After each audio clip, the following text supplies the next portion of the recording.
سلمان يلا يقول قليا قف يسوق المشى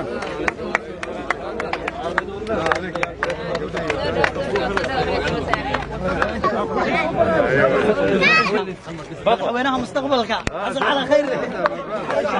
ما شاء الله شرفتي كرامه شرفتي انت زين يلا مسكين خلينا جروب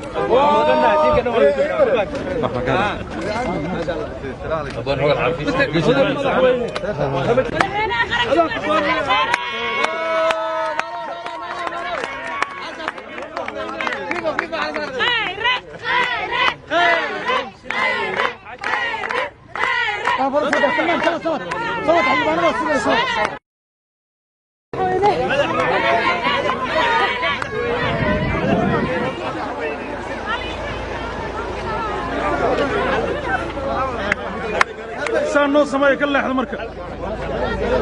كان يوم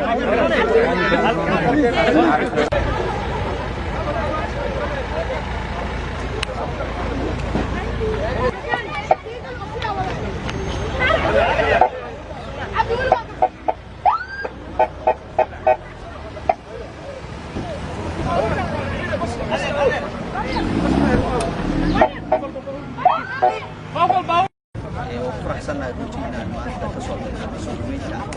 وزاري ورئيس الصومالي احنا مشرف مدحوينه 2022 وجدان umada Soomaaliyeed ahaan wadanka Turkiga iyo Djibouti way soo wada baxeen si loo soo dhaweeyo ra'iisul wasaare hore Soomaaliya oo yimaaday magaalada Istanbul bulshada looma kala harin waxa joogo jaariyada joogto waxa joogto dhalinyarada joogto sidoo kale ganacsatada guud ahaan inta